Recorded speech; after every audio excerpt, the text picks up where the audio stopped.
पिछले वीडियो में हम लोगों ने इलेक्ट्रिक फील्ड और इलेक्ट्रिक पोटेंशियल डिफरेंस के बीच में रिलेशन निकाला था। जो रिलेशन आपको बोर्ड पे दिख रहा है, हम जनरल फॉर्म में E equal to delta V by delta R, vector form में भी निकाले थे इसको, जहाँ पर एन कैप लगा हुआ था, एन कैप डायरेक्शन बता रहा था। और हम चाहते तो डिफरेंशियल फॉर्म में इसको ऐसे लिख सकते थे, E equal to minus D V by D R. Physics के रिलेशन वेरीफाई बड़ी जल्दी हो जाते हैं, ठीक है, बस तजुर्बा होना चाहिए। ऐसे भी अगर हमको तुरंत वेरीफाई करके रिजल्ट मिल जाए तो इससे बहुत ज़्यादा बेनिफिट होता है। बेनिफिट ये होता है, कॉन्फिडेंस बढ़ता है, सेटिस्फेक्शन मिलता है। तो ऐसे भी अगर हमारे पास ऑप्शन है, फिजिक्स में बोल सकते हैं हाथ कंगन को आरसी क्या, पढ़े लिखे को फारसी क्या, तुरंत हम चेक कर लेते हैं।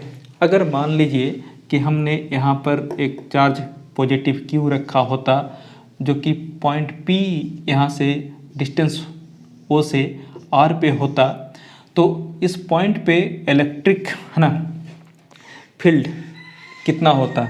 तो इलेक्ट्रिक फील्ड का एक्सप्रेशन आपको मालूम है 1/4 pi epsilon not Q divided by R square. और यही मैं पूछ दूँ कि इलेक्ट्रिक पोटेंशियल कितना होता, तो V इज इक्वल टू आप तुरंत बता सकते थे 1/4 pi epsilon not Q divided by R।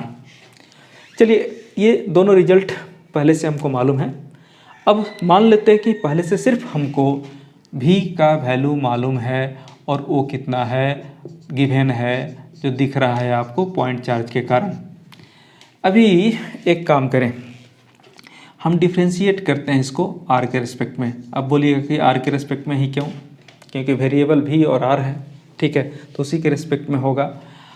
यहाँ पर जब डिफ्रेंशिएट करने जाएंगे तो कांस्टेंट चार्ज Q का वैल्यू नोन है और 4 पाई एप्सिलॉन नॉट भी कांस्टेंट है, वो निकाल लेते हैं। यहाँ पर d by D R of क्या Q तो चला गया, Q चला गया।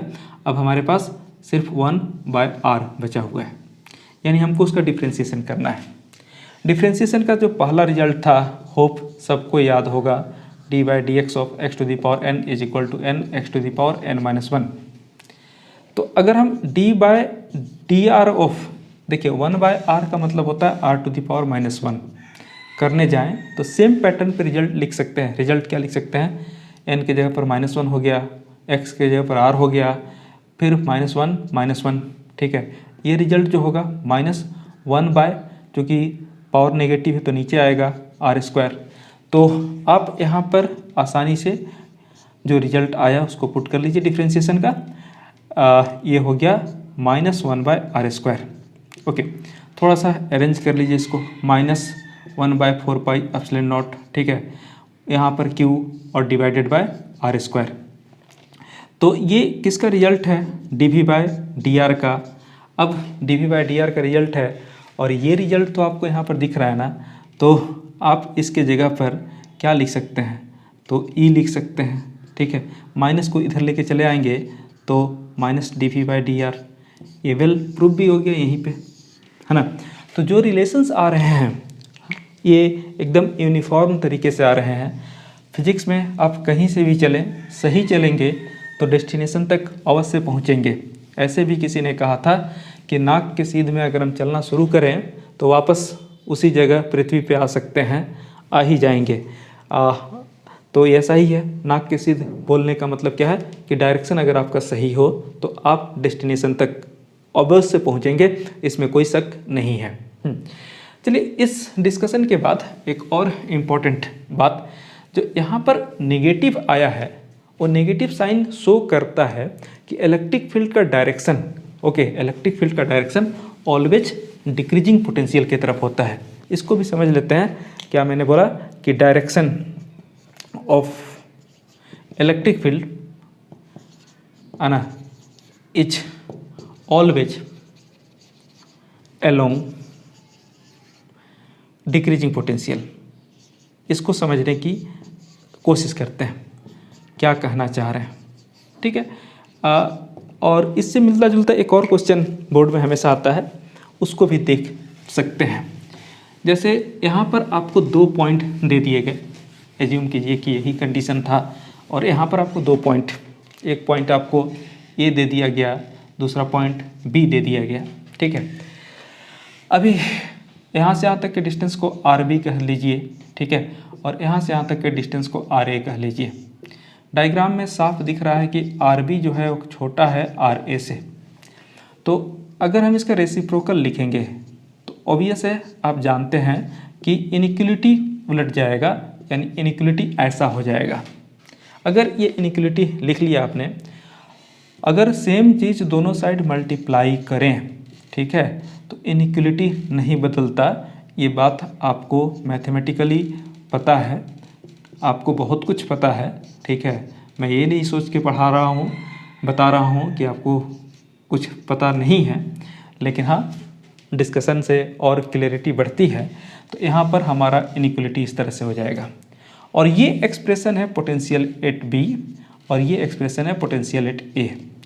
मतलब क्या कहना है कि यहाँ पर पोटेंशियल ज़्यादा है, चूँकि पॉजिटिव का पोटेंशियल पॉजिटिव ही होगा, तो आप बी पे एज्यूम कर लीजिए कि चलिए 8 वोल्ट, ठीक है, ये 8 वोल्ट, और ए पे पोटेंशियल हम एज्यूम कर लें 5 वोल्ट, कैलकुलेट करके निकाले हैं, तो ऑब्वियस है कि हमारा 8 वोल्ट 5 वोल्ट से ज़्यादा होगा, और ये रिलेशन भी दिख रहा है।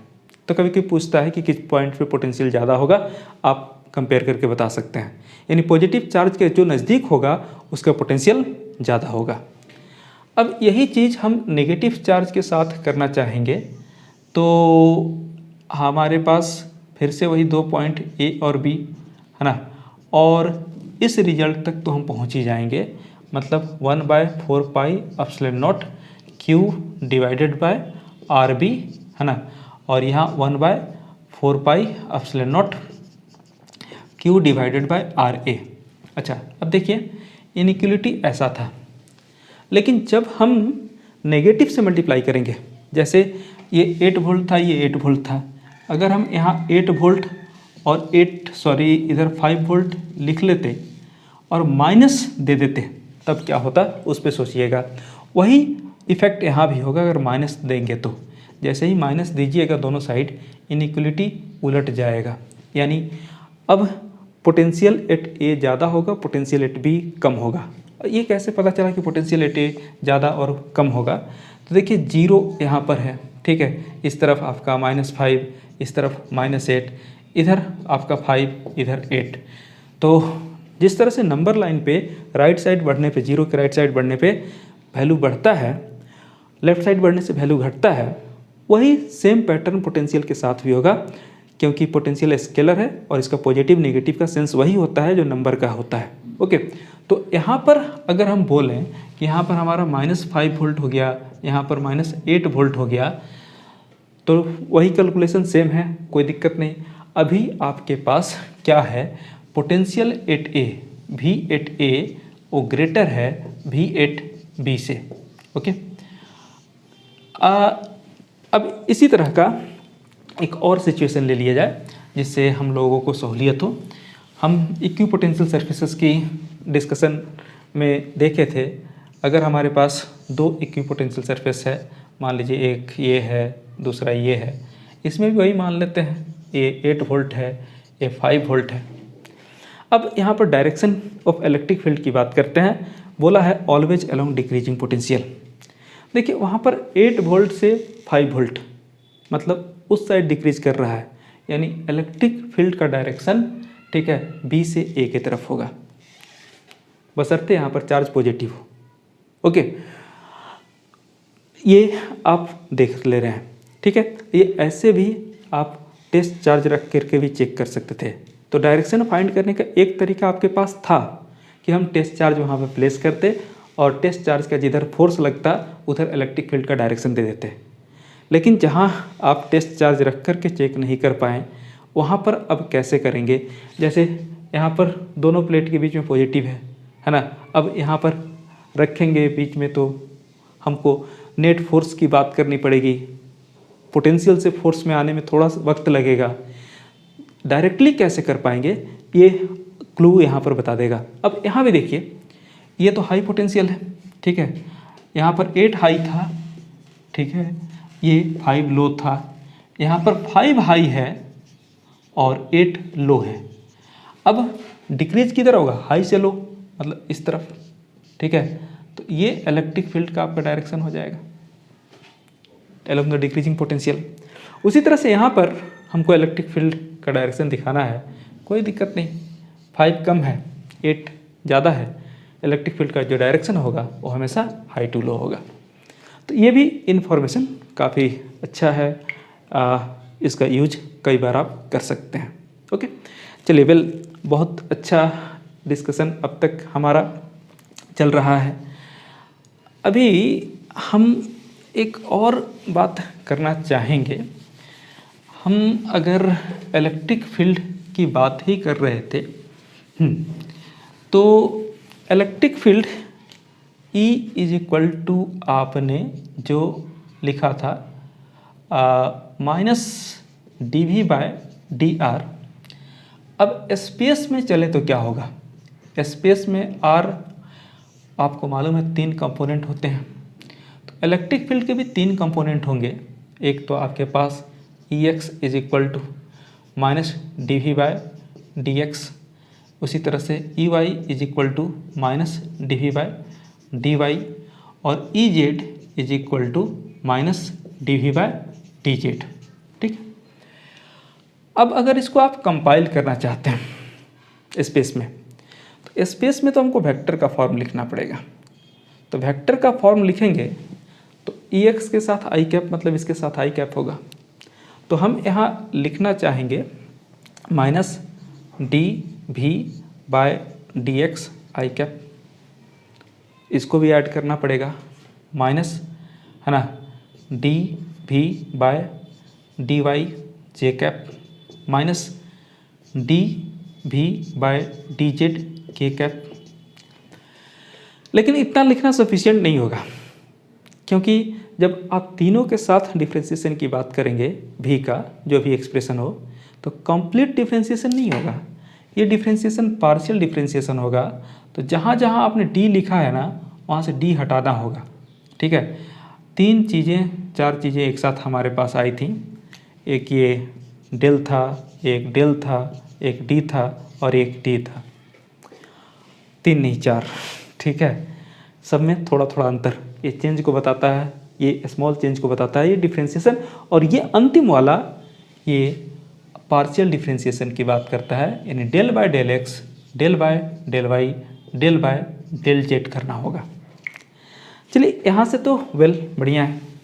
अभी हम लोग और थोड़ा सा आगे देख लेते हैं, एक एक करके देखते चलिए, अच्छा लग रहा होगा, है ना। और 3 इडियट में जो अच्छा फील हो रहा था आमिर खान को, वैसी फीलिंग आपको भी होनी चाहिए। अच्छा, आई कैप हम इधर भी लिख सकते हैं, चाहे तो हम, चूँकि डायरेक्शन आगे भी बता सकते हैं। कई बार लोग बोलते हैं ऐसा हार्ड एंड फास्ट रूल है कि पीछे ही लिखेंगे, ऐसा कोई ज़रूरी नहीं है ना। तो माइनस इसको del/del y, है ना, चलिए जे कैप ले लिया, प्लस के कैप del/del z ले लिया, माइनस को तो रखा ही और इनटू यहाँ पर भी कर लिया, ठीक है। अब देखिए यहाँ पर एक और चीज़, ये जो रिजल्ट आया है ना, इसको थोड़ा सा अलग तरीके से, वो डेल्टा दिखा रहे थे, पलट दिया जी। पलटने के बाद से ये ऐसा, और इसको पढ़ने वाले लोग क्या पढ़ेंगे, कुछ तो लोग कहेंगे, हाँ क्या कहेंगे, इसको कहेंगे, है ना, ग्रेडियंट, शॉर्ट में ग्रेड भी, ठीक है। जहाँ पर ये जो उल्टा वाला डेल्टा विथ वेक्टर साइन दिख रहा है ना, ये किसके बदले आया, किसके बदौलत आया, तो del/del x प्लस जे del/del y प्लस के del/del z, इसको बोलते हैं डेल ऑपरेटर। ये क्या है, डेल ऑपरेटर, ठीक है। आगे चल करके हायर क्लासेस में काम आएगा, ऐसे भी कॉम्पिटिटिव में थोड़ा बहुत काम आ जाता है, ओके। तब इलेक्ट्रिक फील्ड ग्रेडियंट है किसका, नेगेटिव ऑफ ग्रेडियंट है किसका, इलेक्ट्रिक पोटेंशियल का। ये पहले भी बात हो चुकी है, अभी भी बात हुई। चलिए ये बातें अच्छा है, ठीक है। इसके अलावा भी कुछ बातें हो सकती हैं, ये सब सभी कुछ नोट करेंगे बारी बारी से। अगर हो तो वीडियो को पॉज करके नोट कर लीजिए, काम आएगा, बहुत काम आएगा। हाँ, अभी फिर वापस इसी डायग्राम में हम आते हैं। हम जहाँ से स्टार्ट कर रहे थे वहीं पे वापस आकर के देखते हैं। हमने यहाँ पर बोला था, या यहाँ पर रिजल्ट भी दिख रहा होगा, E vector is equal to, आप लिखेंगे minus D V by D R into N cap. मैंने पिछले वीडियो में बताया था कुछ लोग डी आर पे वेक्टर देते हैं जो लॉजिकली सही नहीं है। ऐसे भी कभी भी किसी चीज़ को हमने वेक्टर से डिवाइड नहीं किया, एक स्केलर को वेक्टर से कैसे डिवाइड करेंगे। तो डायरेक्शन को अलग दिखाने के लिए आर पे डायरेक्शन मत दीजिए, ठीक है, एन कैप दे दीजिए। एन कैप भी वही डायरेक्शन है, लेकिन एसोसिएशन ऐसा दिखेगा कि फॉर्मूला करेक्ट दिखेगा। नहीं तो आप एक स्केलर, ठीक है, एक स्केलर को वेक्टर से डिवाइड करके क्या ऑप्टेन करेंगे ये क्लियरिटी नहीं आएगी। किसी किसी बुक में ऐसा किया है, इसीलिए। अच्छा, अब हम अगर इसको डी वी को लिखना चाहें, जैसे माइनस डी वी, तो क्या लिखेंगे? ओके, ये एक सवाल है। तो हम यहाँ पर ई वेक्टर और डी आर लिखेंगे। ये भी स्टेटमेंट अपने आप में रॉन्ग हो जाएगा, क्योंकि डी आर का मैग्नीट्यूड आप लिख रहे हैं, इलेक्ट्रिक फील्ड वेक्टर है और इधर स्केलर है, तो वो तो वेक्टर हो जाएगा ना। वेक्टर को नंबर है स्केलर से मल्टीप्लाई करेंगे और इधर स्केलर है, गलती हो जाएगी। अब ये एन कैप वाला डायरेक्शन ना आर के साथ एसोसिएट कर दीजिए, कोई दिक्कत नहीं है। अब यहाँ पर आप डॉट दे दीजिए, ठीक है, क्योंकि डॉट प्रोडक्ट स्केलर होते हैं, कोई लफड़ा नहीं रहा। और चाहें तो आप यहाँ पर नेगेटिव भी दे सकते हैं, ठीक है। वेल, बहुत बढ़िया, यहाँ तक का रिजल्ट है ना, होप आपको समझ में आ रहा होगा। अब यहाँ से हम लोग फिर वापस, मैंने बोला था कि फिजिक्स के रिलेशन नाक के सीधे में चलेंगे तो फिर वही वापस वहीं पहुँचेंगे। देखिए यहाँ पर कहाँ वापस ही करने वाले हैं हम लोग, पता चलेगा। अगर पोटेंशियल को हम इधर इंटीग्रेट करें, क्योंकि डी वाला रिलेशन को इंटीग्रेट करना होगा, तो इधर भी माइनस हम यहाँ ई डॉट डी आर लिख सकते हैं, मतलब यहाँ भी इंटीग्रेशन लिख सकते हैं। अब देखिए, अगर हम भी की बात करें, ए पॉइंट पे भी है, ठीक है, बी पॉइंट पे भी, और यहाँ से यहाँ तक का डिस्टेंस आर ए हमने लिया था, ठीक है, तो यहाँ पर आर ए ले लेते हैं। और यहाँ से यहाँ तक का डिस्टेंस हमने आर बी लिया था, ठीक है, इसको हम लोग आर बी ले लेते हैं। ये इंटीग्रेट करके क्या मिलेगा? तो ये v b minus v a मिलेगा। ओके, वेल, बढ़िया। अभी यहाँ पर अगर आप देखेंगे, ध्यान से देखिए, तो अभी तो जब तक इस दोनों के बीच के रिलेशन, एंगल वगैरह सब पता नहीं चले, तब तक हम नहीं कर सकते, छोड़ दीजिए उसको।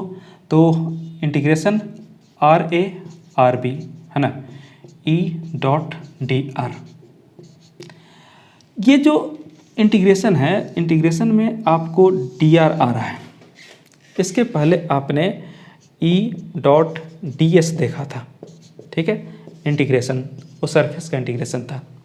और यहाँ ऑब्वियस है कि लाइन पर इंटीग्रेशन चल रहा है, तो ये आपको इलेक्ट्रिक फ्लक्स दिया था, पिछले चैप्टर की बात किए थे। अभी ये जो नेगेटिव ऑफ क्या, negative of line integral, negative of line integral of electric field क्या दे रहा है? ये आपको क्या दे रहा है? Electric potential difference between two point. तो इलेक्ट्रिक पोटेंशियल डिफरेंस को डिफाइन करने का एक नया तरीका आपके पास आ गया। एनसीईआरटी यहीं से शुरू करता है और यहीं पे लोग उलझ जाते हैं, क्योंकि पढ़ने का सिस्टम ये होता है नोन टू अननोन। अगर हमने इलेक्ट्रिक पोटेंशियल डिफरेंस पहले डिफाइन किया था जब हम प्रीवियस क्लास मतलब 10th में थे, कि amount of work done to move a charge from one point to another point inside electric field, तो वो तो समझ में आता था। तो वहाँ से ठीक है हम आते, हमारा एक्सप्रेशन आ जाता और तब बाद में डिस्कशन करते थे, कोई दिक्कत नहीं। यहाँ ये चीज़ क्लियर हो गया कि इलेक्ट्रिक फील्ड का लाइन इंटीग्रेशन भी आपको एक क्वांटिटी देने वाला है ना। तो जो भी करेंगे वो बेकार नहीं जाने वाला। और देखिए फिर वापस यहाँ से चले तो वहीं पहुँचे, ठीक। अभी आप अगर बोलेंगे कि सर यहाँ तो वर्क नहीं दिख रहा है, दिखेगा, ध्यान से देखिए, अगर हमने इसको क्यू नोट से मल्टीप्लाई कर दिया होता है यहाँ पे, ठीक है, और यहाँ भी क्यू नोट मल्टीप्लाई कर देते तो Q note into E F हो जाता है। फोर्स इंटू डिस्प्लेसमेंट का इंटीग्रेशन, ये तो वर्क हो जाता ना, तो ये तो डब्ल्यू ए बी के बराबर हो जाता, यानी आप वही कर रहे थे। और अगर आप क्यू नोट को यहाँ ला के डिवाइड कर देते, ठीक है, इस क्यू नोट को हटा करके यहाँ से और यहाँ पर कर देते, ठीक है, तो ये potential difference between point a and b मिल जाता। ओके, अब इसमें एक दूसरा केस भी हो सकता था। दूसरा केस क्या हो सकता था कि अगर आप ऐसा चाह रहे थे कि ए पॉइंट को हम थ्रो कर दें, लेके चले जाएं कहाँ पर, इन्फिनिटी पे, ठीक है, और मालूम है कि इन्फिनिटी पे पोटेंशियल 0 होता है, तो यहाँ पर बी पे पोटेंशियल को भी मानना पड़ेगा।